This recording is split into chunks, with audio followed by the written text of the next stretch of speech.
not? Okay, so I can repeat some of my old stuff there too. Okay, good. Wow, what a terrific crowd.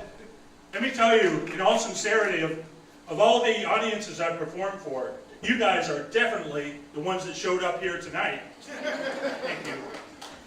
Thank you for that wonderful introduction, Michelle.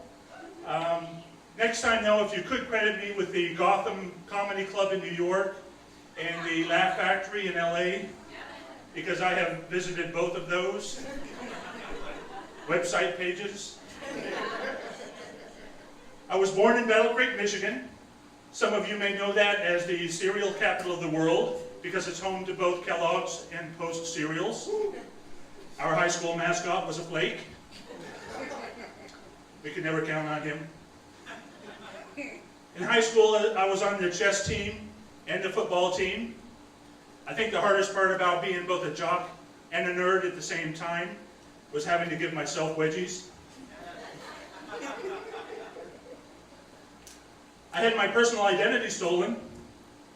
I haven't reported it yet, though. My credit was so bad, the thief is actually improving it.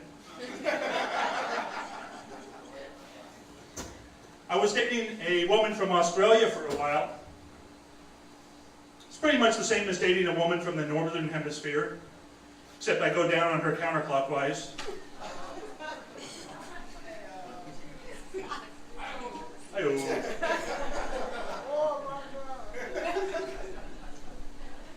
Oh, what else do we have?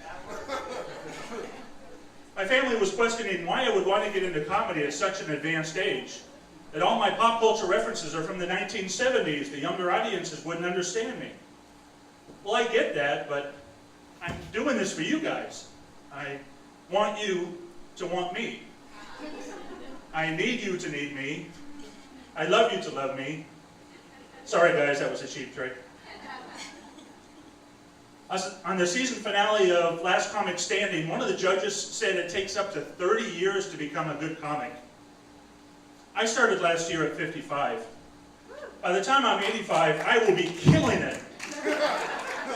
At the early bird dinner show at the Shady Pines retirement home. But in that age group, Last Comic Standing has a much darker meaning.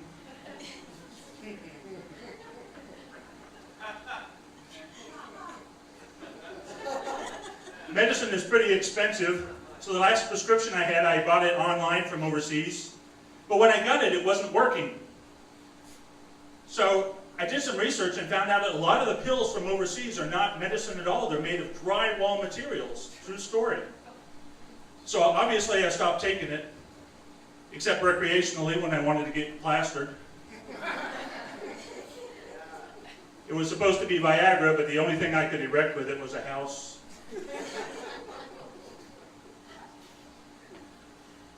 Went to the bank this morning. I told them I wanted to pay a bill from my account using an electronic funds transfer. They said, "I'm sorry, Mr. Nay, you can't do an EFT because your account has nothing LEFT."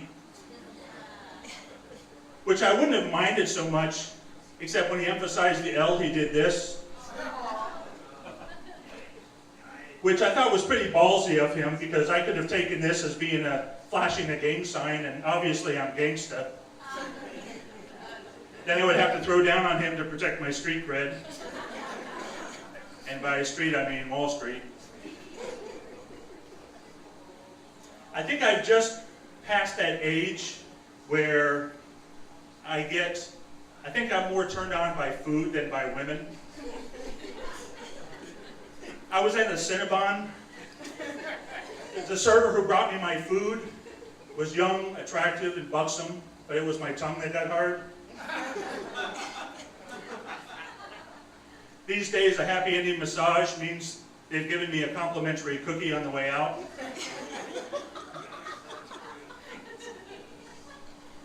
At this age, I'm performing so bad in the bedroom that my girlfriend roofies herself.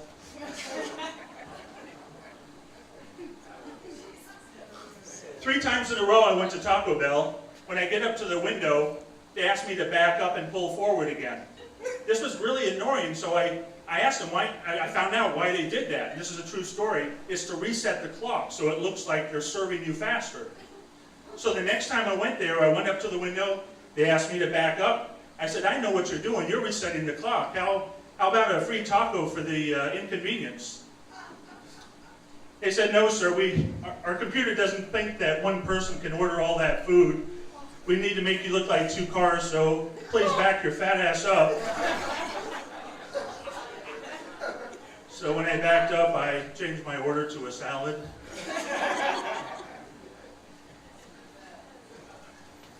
A lot of comics in South Florida have nicknames. Are there any in your group that have nicknames for the comedians yet? Potbelly, there you go, Potbelly. I think there's a William Rock the House Lewis is down here in Florida, a guy named Ridiculous.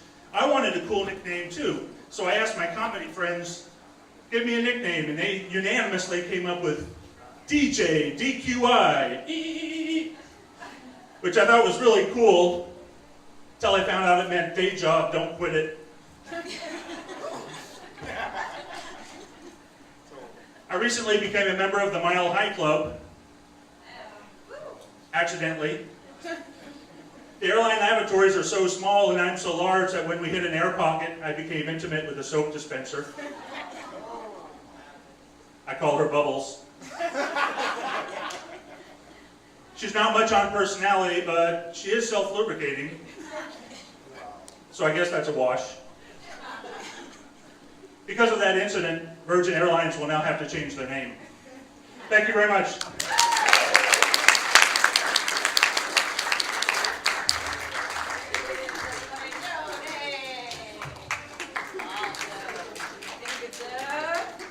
Yes, a repeat comic. We love when you guys come back to open mic. Just so you guys know, April 26th,